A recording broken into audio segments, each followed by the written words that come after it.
Good evening, friends. Study with Apala Engineering and Journal Geology, Parvin Singh book. In chapter 6, structural feature of rock. So, degree of compressions. Layers of rocks may be compressed only slightly or very severely during the process of foldings, depending upon the intensity of forces acting on the rocks. In the first case, a bend or fold may be caused without causing any appreciable variations in the thickness of rock anywhere. But when foldings is due to very severe force, the process may actually involve plastic movement of the rock masses, resulting in thinner limbs and thicker crest or trough. So in figure, here T1 indicate thickness of at limb and T2 thickness at axial region. So sometime fold angle is made basis of classification of fold into gentle fold 170 to 180 degree, open fold 90 degree to 170 degree, and tight fold 10 degree to 90 degree. These folds in which the thickness of the rocks is not affected during the process are termed as open fold, and the other type with the thickened crest or trough are thinner limbs as closed fold. Behavior with depth. Folding may involve strata for considerable depth, showing conspicuous character that may be unuseful for their further classification. Two major types of folds recognized on the basis of thickness of the layer as a measures with depth are the concentric or parallel folds and the similar folds. The concentric folds, the strata in concentric uh, or parallel folds has reacted to the affecting tangential compressions in such a way that the thickness of the involved layer remained uniform and constant.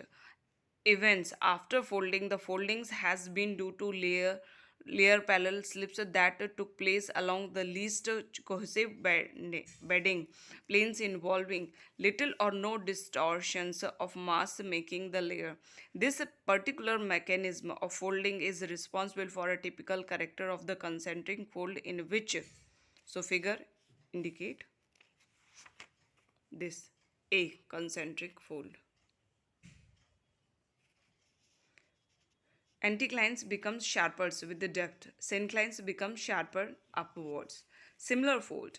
Those fold in which the degree of foldings is observed to be similar of a for indefinite depth are grouped as similar fold. In such fold, the axial regions are thicker than the limbs region, indicating a plastic type of movement of the materials of rocks from the limbs region to the axial region. During the process of foldings, the similar folds are taken to be characteristics of the zone of fluids belong to the surface taking place in softer strata confined under overburden. It is typical of such folds that thickness of strata as measured in limbs region, so variations from point to point, the smallest change being observed at the outer margin of the limbs, the thickness of the strata at the hinge region suffers the maximum change in figure. So this indicate similar folding T by T3 T3 and T1 T2. Subcutaneous folds. These are folds showing difference in thickness at the crystals and the trough region, not induced by folding process but essentially being due to erosional and depositional process operating in the folding regions. In such a case, the crystals region of the anticlinal folds may become thinner due to excessive erosions on the outstanding areas, and the trough region may become thicker due to the deposition in these low-lying areas. Such folds are often described as separation folds in figure crest and trough. Thank you.